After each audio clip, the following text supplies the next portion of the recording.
Morning, everybody, and a warm welcome to the latest original Thinkers podcast here at Alliance Manchester Business School.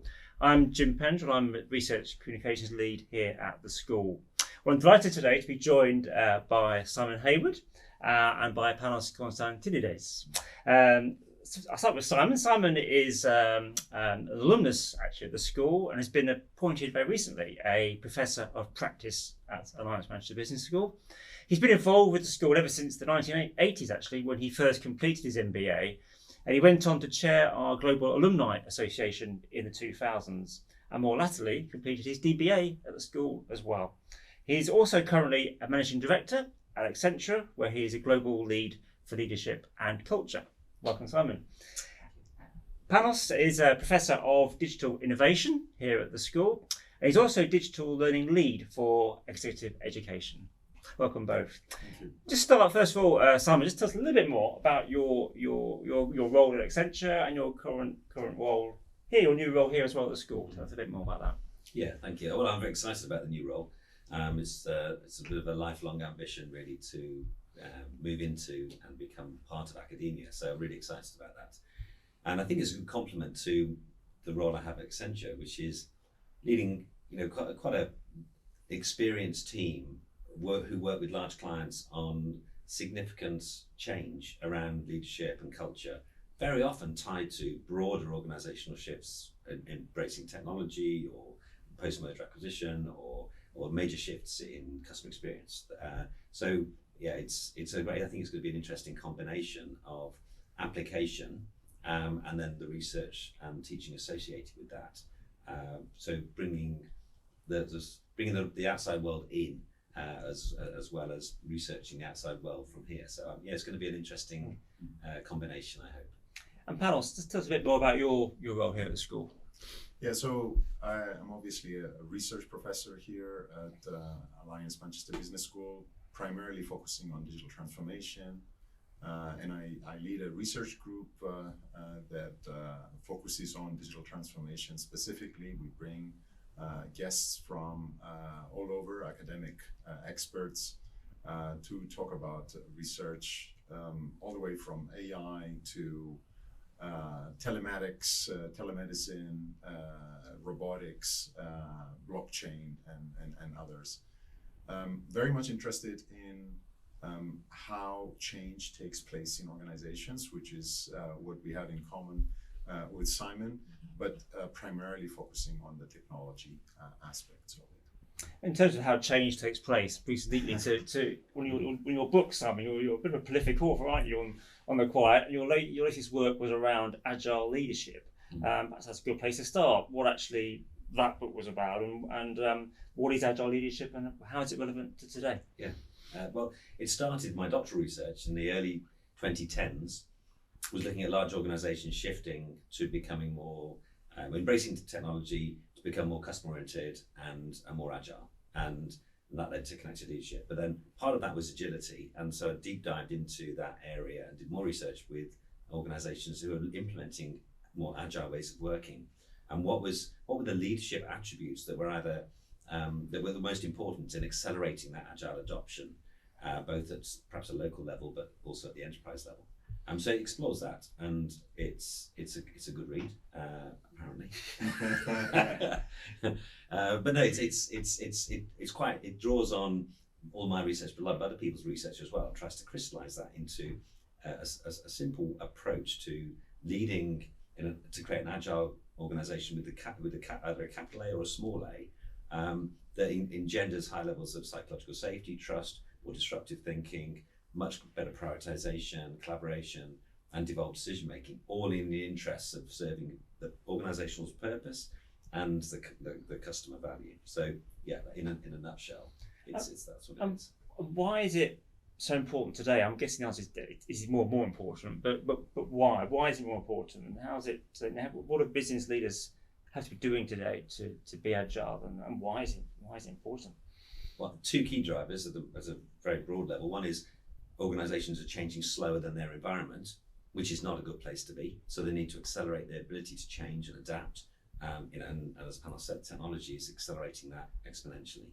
And the second is the ability to innovate and the ability to create new value for customers, which is competitive, better than other people's value that they can be offered. So that combination of adapt and be able to change more quickly intrinsically, to embrace change and stay viable, and the ability to innovate and add new value in a complex world where the opportunities for innovation are immense.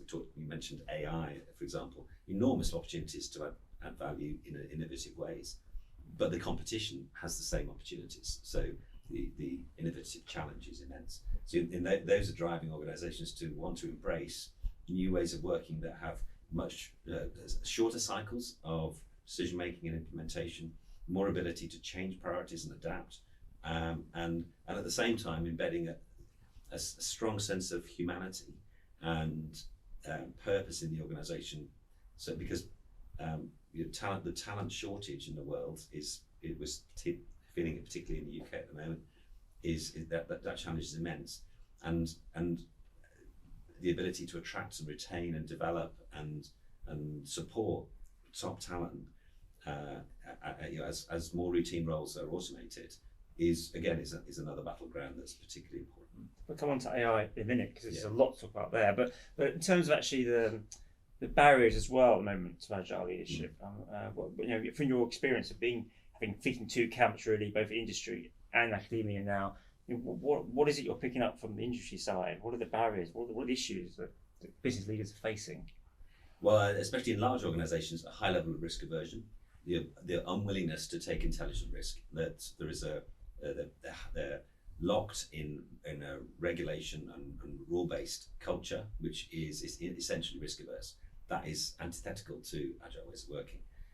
Related to that is a lack of role clarity. So people, if we've got absolute clarity in direction and purpose and role clarity through the organization, people can be much more flexible and work in a cross-functional way. Without that, that's a problem.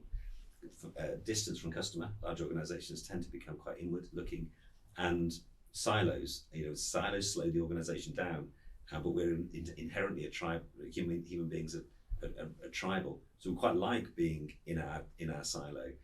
Breaking that and dismantling that and creating fluidity on the end-to-end process, again, is critical to the ability of the organization to adapt quickly. But those are all barriers that I see all the time in large client systems. So agile is to help them identify, embrace, and change those.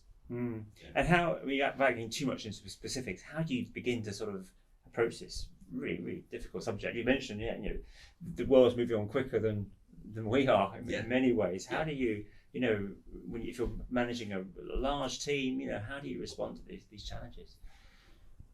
We talk about top down, bottom up, and middle in. So it's very difficult for large organizations to change if senior leadership do not want it to change, have not bought into that change, are not embracing it, embodying it, and changing the way they work and behave in order to support it. Bottom up is about helping teams at multiple levels to embrace new ways of working and to put it into practice. And if you get those two working together, that's great.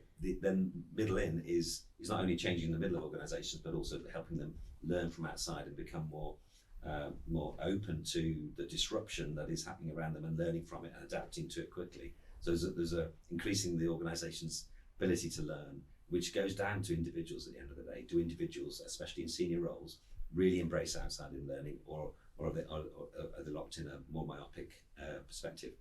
We need to help them exit one and embrace the external perspective. To bring in Panos, I mean, we talked before there about the rapidly changing environment. AI couldn't get more of a topical subject right now, but we're starting to see, that the impact that it's going to have. I mean, in the context of what Simon just said there, I mean, how do businesses respond to the huge challenge and opportunities of AI? Yeah, well, I'm doing some research with some colleagues on the changing capabilities required to adapt to change, and a lot of the research has been focusing on how AI is automating tasks and automating processes, and what that does to existing teams and organizations, and how do we go beyond that, right? And we focus the research that we're doing focuses on the learning aspects. How do we enable people to learn so that they can develop those new skills and capabilities that would then allow them to work together with technology as opposed to being replaced by technology. I mean, we see that quite a lot now. Industry reports, news are all talking about how do we use technologies like ChatGPT to augment our work. But a lot of that augmentation comes with informed knowledge, right? We need to have the knowledge to use the technology in order to be augmented. If we don't have the knowledge, right, we cannot be augmented. And I think that's the struggle that some organizations are facing. Those that are risk-taking will most probably get on a learning process and a learning journey that would allow them to gain that knowledge and be augmented, right? Whereas the others that are risk-averse, trying to control everything and rejecting what the technology can offer, will most probably suffer because they will not go through that learning process of changing their skills and roles and tasks and potentially even jobs, right? So that change process, I think, requires a lot of the things that Simon is talking about. You know, the agility, the adaptation, the learning that needs to take place in order to be augmented by technology. What are the dangers here? I mean, if a company is risk averse, remains risk averse, I suppose one obvious answer is they're probably go out of business eventually. But if they start with AI and they're risk averse, what are the challenges there? Because, you know, could it be that they're not even engaging enough with the AI technology? You know what I mean? Or they just take off the shelf, I have that product, and they're not really quite understanding what it can do for that business. I think that the danger is irrelevance from customers. You know, if an organization, if the bank you use, or the mobile phone operator you use, or the supermarket we go to, if it's not staying as relevant as the next one, I think consumers are tuned into relevance inordinately more than when they were 10 years ago, 50 years ago. And that's driven by the experience we have every day through our handsets, our mobiles, and other forms of input. So that the expectations are very high, moving, and organisations that are risk averse will be slow to respond, and therefore the relevance gap gets bigger, and that's a deeply worrying place to be. There is a degree of consumer lethargy sometimes in switching, but that's only putting off the inevitable. Unless organisations can reframe their role in the world and their role in their customers' lives and embrace it, which requires a positive shift rather than simply removal of risk aversion. It says we need to take a step into the unknown, and that's very risky, and that's very challenging for organisational leaders who've got to where they're successful because they've been hierarchical, the hero leader sorting things out, or they've worked a system that is intrinsically risk averse. Do you think, I mean, Panos touched there on the importance of the knowledge, knowing what to do with these applications. Do you think the knowledge is there, or are we lagging behind badly there in terms of knowledge of digital technology and what they can do and provide? No, a lot of our work is digital literacy for leaders and increasing their ability to assimilate quickly what's happening around them. Things change more and more rapidly, but also just making sure that they understand and are fluent in what it implies for their organisation.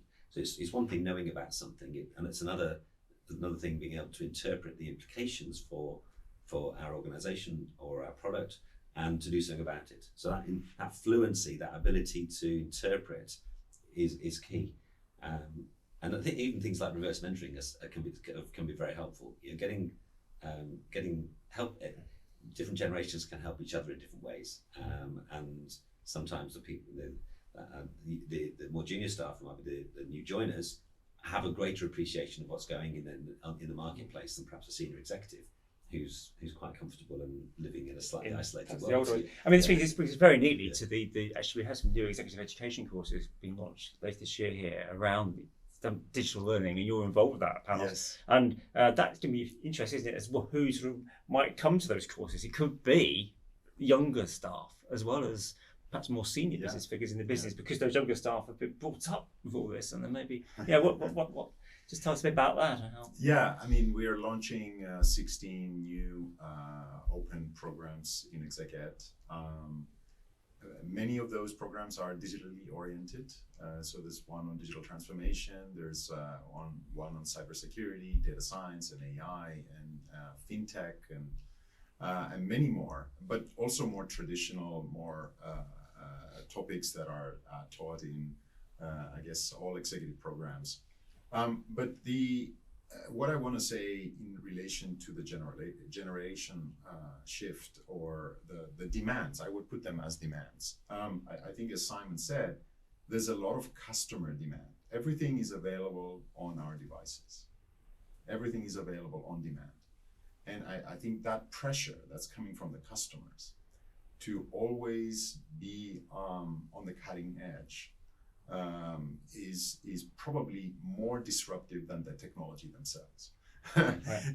You know, that demand from the customer to, oh, well, yeah, I'm your customer and I like what you're offering me, but I need that extra bit of support, or I need that extra feature or service to be added because I've heard about it or I've seen it on a plugin, a ChatGPT plugin, or another company is doing it. And this is, I think, what Simon was saying earlier. If you don't adjust, if you don't adapt to those, right? If you don't have the digital leadership to understand what those features are and how they can be implemented in your current offerings, right? That's the knowledge and the learning process. Then you're probably going to be disrupted by your own customers, let alone by the market. Can I come in there? Yes, of course. So edge computing is a classic example. You know, an organization pushing technology to the front line, enabling the customer, people working on the customer interface, to use AI and other forms of technology to enhance customer value, to solve customer problems, to get things resolved quickly. Is all great, and technology is there to support that and will continue to evolve. However, the decision to do that and the release of power to enable frontline people to make decisions is an organizational issue. And ultimately, it's a senior leadership issue. How far do we want to go to trust people? How far do we want to go to work hard to provide the parameters and the support and the training to enable people to make great decisions? That's a senior leadership issue. So these things are all related, and I'm slightly biased, but a lot of it comes back to leaders. Because it comes back to your word, doesn't it? To enable all the other things. To enable brilliant work around digitization or the transformation to really deliver value. I was just touched way back, about 10 minutes ago, you talked about the importance of staying human, if you like. I can't remember your precise words, something along those lines. Yeah. Just what did you mean by that when you said that, you know, in terms of technology and staying human? I think there is a danger that organizations are becoming more and more challenged to embrace technology more quickly. New ways of working, there's a strong process orientation to agile, for example, when it's implemented. That the importance of human beings and how they feel and respond is sometimes not given a sufficiently high priority in all of this. Because whatever the new process or whatever the new system, if people choose not to use it, or people don't want to really embrace it, the value will be diminished. So humans, even with AI and automation, the human embracing of and implementation of investment is critical to whether that investment in whatever it is successful or not. And leadership has a key role to play, perhaps the key role to play, in how important the humanity in the organization is perceived. Or are we lions on a spreadsheet, or are we individuals who are there to be nurtured and developed and supported to be brilliant at what we do? Which brings us actually onto some of the wider work you've been looking at over the years, which is around stakeholder capitalism, you know, companies, the wider sort of, if you like, in terms of society, how they should be positioned. I mean, just tell us a little bit about some of that work and how that links in, also your new role here, you know, in terms of the research you're going to be doing. Yeah, well, I'm really excited about the opportunity to do more research in this area. I think that the realization of the role of the organization in society, about how critical that it's been accelerating for some time. You know, the last 10, 20 years, there's more and more work that's been done, But I think the climate crisis is bringing it to a head. The impact of climate crisis on communities around the world is bringing it to a head, and the ability for organisations to ignore the communities in which they operate, for banks to ignore the companies they invest in, or whatever area it is, the ability for organisations to remain blinkered and focus only on profit. I think those days, I hope, are numbered. Because more progressive organisations, being much more purpose-led, are taking significant steps to embrace this, but I don't think it's enough. And the profit motive is still predominant, driven by the perception that organisations are there, commercial organisations are there to serve, to drive shareholder value, and I think that's just not the truth. They're there.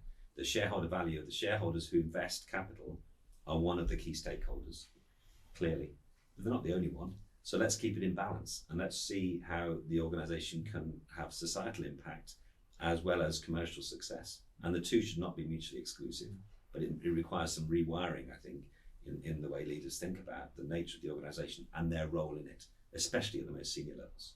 Just, you've had a already a very distinguished business career. What is it that drives you? Why are you so interested in this particular subject? And I'm just struck now listening to you there. Why are you? Why is this something that you're really interested in? On the spot. Well, I think it's what matters most. I think it's. I think serving profit is meaningless. Really, profit is an enabler to do something, and if the organisation just exists to generate profits to give back to shareholders, it's very transactional. And as I say, we're in a state of crisis. The planet's crumbling. Communities around the world are having a torrid time with climate change, and I just care about it. I think the more I've worked in the area of leadership over the last 30 years, the more I've realised that the opportunity for leaders to really change things, they have agency through their role. How they choose to exercise that agency is partly driven by the organisation, but partly their choice. And the more senior you get, the more agency you have to change the way the organisation thinks and operates. So let's embrace that and do something good with it, rather than simply being a profit machine. So I think that's an oversimplification, but that's what I care about. Yeah, just come in a second, but in terms of, say, the climate crisis, I mean, do you think even now senior business leaders that you come across, do they totally get it? Varying degrees of getting it. So that's quite astonishing, really, that is still the case. Yeah, I think they understand it intellectually, and human beings on planet watching the news, they'll recognise that there is a crisis unfolding around us. Is it translated into action? Is it translated into changing the investment portfolio of the organisation? Is it translated into changing the way those organisations take a role in the communities in which they operate and which they're happy to extract profit from? Does it change the way in which they are working in a way that is climate responsible or responsible for the ecosystems in which they operate in especially in developing world? Not sufficiently. There are obviously varying degrees, and some are exemplars, but they're the minority. Panos, I don't want to comment on this particular area. I want to comment on the point about focusing on a transactional approach to doing business versus focusing on a more interactive customer experience, which then translates to different types of value. Right? Value needs not always be financial. It could be social, it could be environmental, it could be more around community values. And that's why I think it's important to shift from this idea I'm selling a product to get a profit, or I'm selling services, and then I consume whatever the profits are to improve technologies and hire more people, versus I am delivering services that continue to derive value for the customers that are on the receiving end, meaning that they can use that, whatever those services are, to also do things in their community, to do things in their own organization. And I guess there are many examples more learning-oriented services, I guess, would be the immediate candidates for those. But there are others, right? Sustainable community building and green type of services or green type of technologies that serve particular parts of, not even developing countries, but also in the developed world, right? There's regions in England that suffer from energy supplies that could be supported with green technologies. It's just that the policies are not there and there's no support from local government, et cetera. So these types of services that can offer different types of value to the other end, I think are important. Very good. Sorry. No, I heard a wonderful quote at the weekend on a New Statesman podcast about power and the power in politics. And they were assessing, they've just published the top 50 most powerful influencers report. They said, it was a very beautiful summary. He said, power in politics is about the ability to change policy, yes, but also the ability to change minds. And I think the more leaders in organizations recognizing their power to not only control policy and strategy, but to change people's minds for the good, then I think it's deeply exciting for them. If the more they embrace that and the more they embody that in their practice as senior executives controlling huge resources, the more rewarding it is for them and the more rewarding it is for all stakeholders. I think that's a very fitting way just to finish, actually. Very, very thought-provoking. Thank you, Simon. Thank you, Panos. That was a really, really fascinating discussion, and best luck your new role here. Thank you very much. Yeah. Thank you both. Thank you.